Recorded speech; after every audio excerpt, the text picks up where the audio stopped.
বাইরে থেকে তো আমরা বিভিন্ন ধরনের জিনিস কিনে এনে খাই। তবে সেটাই যদি আমরা একটু চেষ্টা করে বাড়িতে বানাই তাহলে কিন্তু বাড়ির স্বাদের সাথে কোনো তুলনাই হয় না বাইরের খাবারের, তাই না? তো আজকে না সেরকমই আমরা ভেবেছিলাম যে বাইরে থেকে তো আমরা সবসময় সিঙ্গারা এনে খাই। তো আজকে কেন না আমরা একটু বাড়িতেই বানিয়ে নিই। তো এইজন্য দেখো এখানে কিন্তু বিভিন্ন রকমের সবজি আমরা নিয়ে নিয়েছি।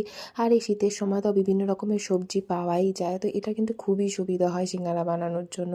কারণ যত সবজি দেওয়া যায় তত কিন্তু সিঙ্গারার স্বাদটা আরও বেশি ভালো হয়, তাই না?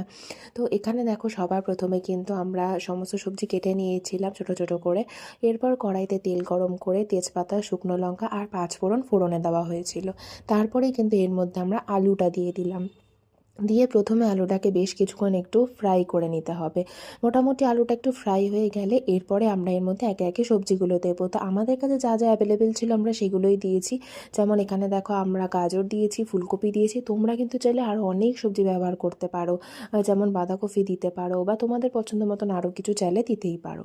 তো আমরা দেখো এগুলো দিয়ে বেশ কিছুক্ষণ একটু ফ্রাই করে নিলাম। দিয়ে দিলাম স্বাদ মতন একটু লবণ আর হলুদ গুঁড়ো।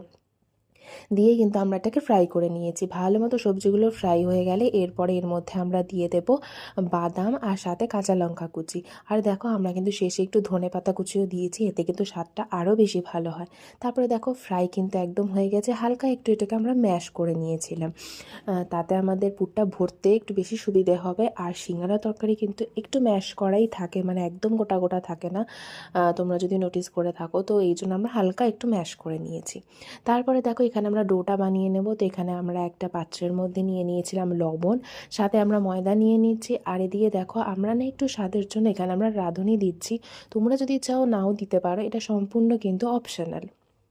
তারপরে এর মধ্যে আমরা সাদা